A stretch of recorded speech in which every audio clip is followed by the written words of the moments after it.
Hi hello welcome to T T academy.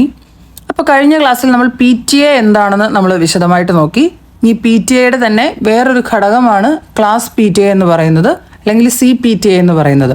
അപ്പം ഈ C P T A എന്താണ്, അതിൻ്റെ പ്രവർത്തനങ്ങൾ എന്താണ്, അതിൻ്റെ ഘടനയും ഒക്കെയാണ് നമ്മൾ ഇന്നത്തെ ഈ വീഡിയോയിൽ ഡിസ്കസ് ചെയ്യാൻ പോകുന്നത്.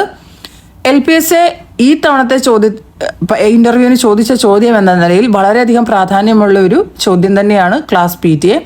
അല്ലെങ്കിൽ ഈ വീഡിയോ നിങ്ങൾ വളരെ പ്രാധാന്യത്തോടെ തന്നെ കാണുകയും പഠിക്കുകയും ചെയ്യുക. നമുക്ക് വീഡിയോയിലേക്ക് കടക്കാം. ക്ലാസ്സിലെ അക്കാദമിക ഭൗതിക സൗകര്യങ്ങൾ ഒരുക്കുന്നതിൽ സൂക്ഷ്മതലത്തിൽ ഇറങ്ങി പ്രവർത്തിക്കേണ്ട സമിതിയാണ് ക്ലാസ് പി ടി എ. സ്കൂളിലെ ഓരോ ഡിവിഷനിലും പഠിക്കുന്ന കുട്ടികളുടെ രക്ഷിതാക്കളും ക്ലാസ് അധ്യാപകനും പ്രധാന അധ്യാപകനും കൂടി ചേർന്നതാണ് ക്ലാസ് പി ടി എ. അപ്പോൾ നമ്മൾ ഇതിനകത്ത് ഓർത്ത് വെക്കേണ്ടത്, നമ്മൾ പെട്ടെന്ന് ക്ലാസ് പി ടി എ എന്ന് പറയുമ്പോൾ ക്ലാസ് ടീച്ചറും രക്ഷകർത്താക്കളും ഓർത്തു പോവും. പക്ഷെ പ്രധാന അധ്യാപകനും ആ ക്ലാസ് പി ടി എയിൽ റോൾ ഉണ്ടെന്ന് ഓർക്കുക. മാസത്തിൽ ഒരു ക്ലാസ് പി ടി എ യോഗമെങ്കിലും ചേരേണ്ടതാണ്. പ്രസ്തുത യോഗങ്ങളുടെ പ്രധാന ലക്ഷ്യം കുട്ടികളുടെ അക്കാദമിക പുരോഗതി ആയിരിക്കണം. ക്ലാസ് പി ടി എ കൂടുന്ന തീയതിയും സമയവും വളരെ മുൻകൂട്ടി തന്നെ രക്ഷിതാക്കളെ അറിയിക്കേണ്ടതാണ്. അപ്പം ഇതൊക്കെയാണ് ക്ലാസ് പി ടി എയുടെ ഒരു ഘടന എന്ന് പറയുന്നത്. അപ്പം നമ്മൾ ഓർത്തു വെക്കുക, പ്രധാനമായിട്ടും പഠന പുരോഗതി വിലയിരുത്തലാണ് അതിൻ്റെ ലക്ഷ്യമായിട്ട് പറയുന്നത്. മാസത്തിലൊന്നെങ്കിലും നമ്മൾ ക്ലാസ് പി ടി എ ചേരേണ്ടതാണ്. ഇനി ഇതിൻ്റെ പ്രവർത്തനങ്ങൾ എന്തൊക്കെയാണെന്ന് നോക്കാം. മാസത്തിൽ ഒരിക്കലെങ്കിലും ക്ലാസ് പി ടി എ കൂടണം. കുട്ടികളുടെ പഠന പുരോഗതി വിലയിരുത്തി മികവുകളും പരിമിതികളും ചർച്ച ചെയ്യണം. പൊതു അവതരണത്തിന് ശേഷം ഓരോ കുട്ടിയുടെയും പ്രശ്നങ്ങൾ, പഠന പുരോഗതി എന്നിവ ചർച്ചയ്ക്ക് വിധേയമാക്കണം.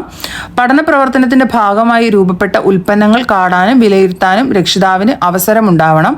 അടുത്ത മാസം ക്ലാസ് മുറിയിൽ നടത്താൻ പോകുന്ന പ്രവർത്തനങ്ങളുടെ രൂപരേഖ ക്ലാസ് പി ടി എയിൽ ചർച്ച ചെയ്യണം.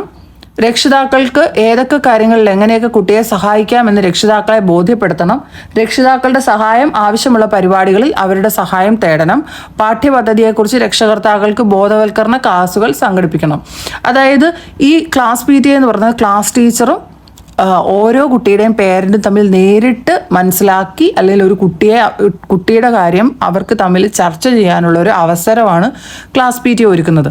അപ്പം നമുക്ക് ഒരു കുട്ടിയുടെ എന്തെങ്കിലും ഒരു പ്രശ്നം പറയാനോ, അല്ലെങ്കിൽ കുട്ടിയെക്കുറിച്ച് പേരൻറ്റിനുള്ള ഒരു കൺസേൺ നമ്മളുടെ അടുത്ത് അറിയിക്കാനോ ഒക്കെ ക്ലാസ് പി ടി എ വളരെയധികം ഉപകാരം ചെയ്യും.